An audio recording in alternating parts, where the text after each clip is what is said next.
Ang pagbubukas ng second regular session of the 20th Congress ay hindi lamang isang seremonyang itinaghana ng ating saligang batas. Isa itong panibagong pagkakataon upang suriin ang ating mga nagawa, kilalanin ang ating mga pagkukulang, at pagtibayin ng ating mga sinumpaang panata na maglingkod ng tapat at higit na mahusay para sa sambayanang Pilipino. Nandito po ako sa inyong harapan hindi bilang speaker, kundi bilang mamamayang Pilipino, kasama ko ang buong kapulungan na sa mga panahon ng mga pagsubok, damang-dama po natin ang pinagdaraanan ng ating mga kababayan. Like the rest of the world, we continue to face challenges in our daily lives. President Ferdinand Bongbong Marcos Jr. has mobilized the entire government to provide our people with the support they need to overcome these issues. Under his leadership, efforts are underway to address inflation, crime, and corruption. Sa lahat ng ito, katuwang ng ating Pangulo ang kapungulungan ng kinatawan. Kaya naman po, bago natapos ang first regular session, minabuti natin na ipasa sa lalong madaling panahon ang Kalinga Act dahil sa pagtutulungan at pagkakaisa ng inyong mga kinatawan at ng ating mga kawani, nakapagpasa tayo ng 163 bills, kabilang ang 26 LEDAC priority bills. Kasama po dito ang pagpapatibay ng National Nutrition Program at mga reforma sa 4Ps. Naipasa rin ng Kamara ang mga panukalang magpapalawak sa access at dekalidad sa edukasyon, kabilang ang mga reforma sa government assistance to students and teachers in private education, ang mga amyenda sa Universal Access to Quality Tertiary Education Act at ang Presidential Merit Scholarship Program. The 20th Congress has also tackled and passed measures that involve the use of technology and the Internet to safeguard our youth.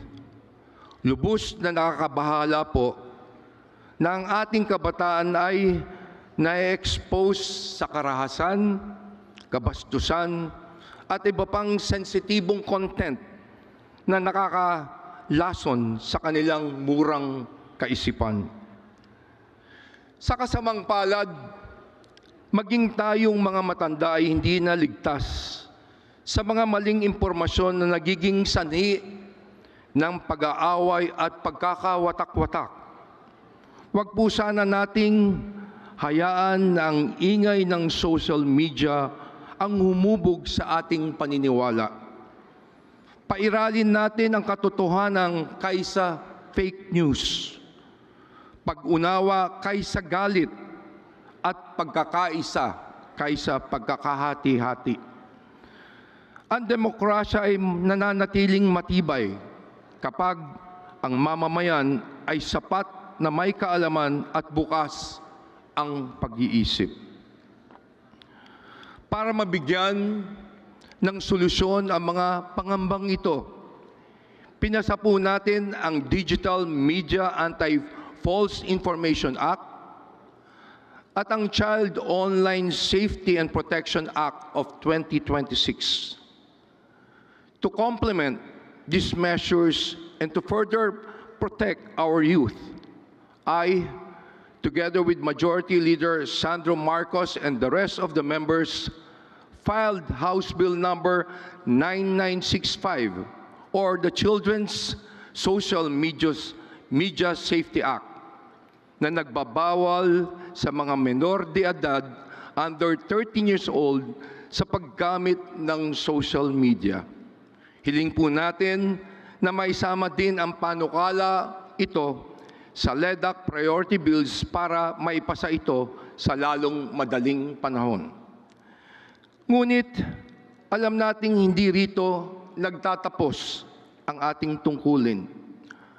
Let us make sure that these laws are translated into programs that are effectively implemented so they truly improve the lives of our countrymen.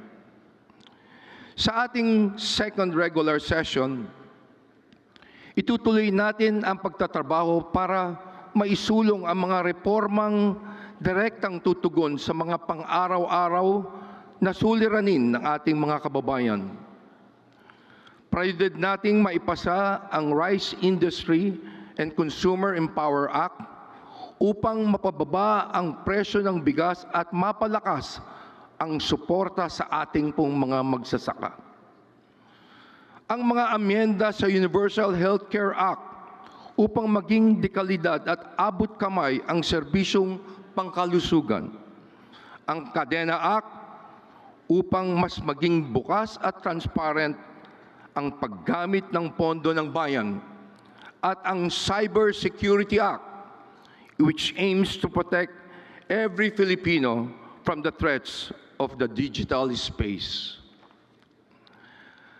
Habang humaharap ang ating bansa sa samot-saring hamon, kailangan ng ating patuloy na pagtutulungan upang tayo ay maging kaagapay ng taong bayan sa pag-abot ng mas magandang bukas.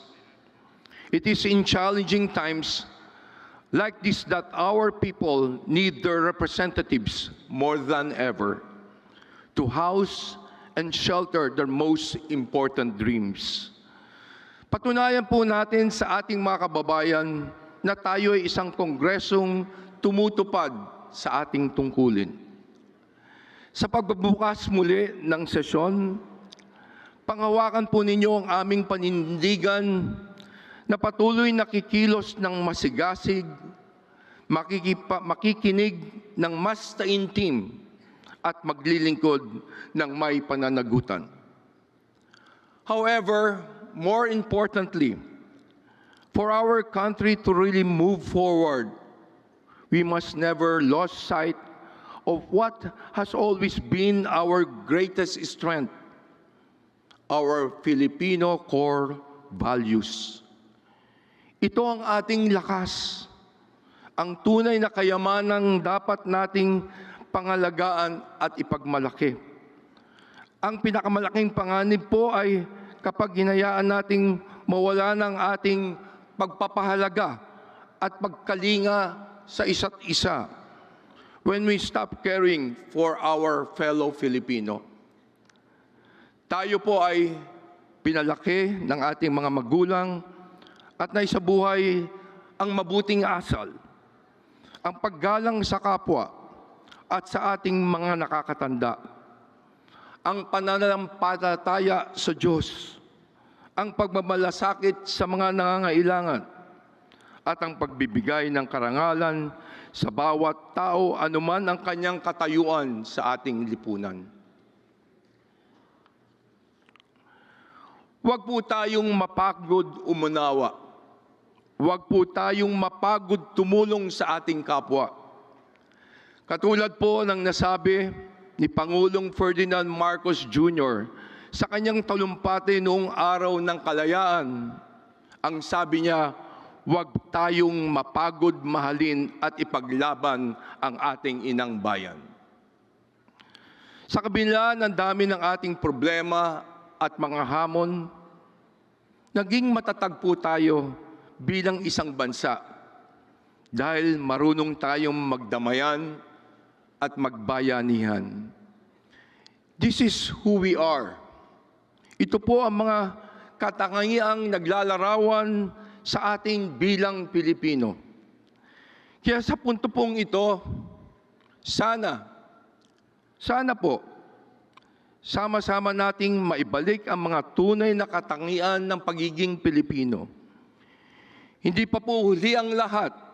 Simulan po natin sa ating mga sarili. Sa bawat magulang na magtuturo ng tamang asal sa kanilang mga anak, sa bawat gurong uhubog sa talino at ugali ng kanilang mga estudyante, sa bawat kabataang nagbibigay galang at mag-aaral ng mabuti, sa bawat manggagawang gagawin ng buong puso ang kanyang trabaho, sa bawat negosyanteng magiging patas sa lahat ng mga manggagawa, sa bawat opisyal na maglilingkod ng tapat, sa bawat responsableng mamamayan na susunod sa ating mga batas, at sa bawat mamamayang makadiyos na patuloy na magmamahal at magmamalasakit sa kapwa Pilipino. We are all accountable to ourselves and to each other. Ito po ang mga magandang halimbawa na pagbabagong magsisimula sa ating lahat. Gaya po ng binigyan diin ko noon, patuloy kaming magsusumikap araw-araw upang maibalik ang inyong pong tiwala. Ito rin po ang naging inspirasyon ng inyong kongreso para gawing puspusan ang aming paglilingkod. Ang bagong kongreso ay hindi lamang po tungkol sa bagong pamunuan o mga bagong programa. Kasama po ang iba't ibang mga kinatawan ng bulwagang ito, handang kaming tanggapin ang hamon na magtaguyod ng isang panibagong pamantayan ng paglilingkod, a new standard for public service. Ang tunay na bagong kongreso ay isang kongresong nagsisilbi ng may dangal, may malasakit, may malalim at mas mataas na pagkilala sa bawat Pilipino. Sama-sama po nating ipaglaban ang panatang ito. Magtulungan po tayo nang sa gayon ay maipamana natin sa susunod na henerasyon ang isang bagong Pilipinas. Mabuhay ang bagong Kongreso, mabuhay ang Republika ng Pilipinas, at mabuhay ang sambayanang Pilipino. Maraming salamat po.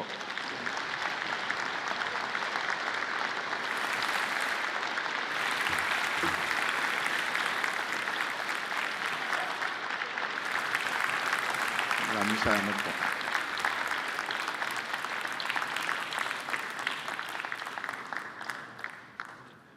The Secretary General will now call the roll of members of the House of Representatives elected from the legislative districts apportioned among the provinces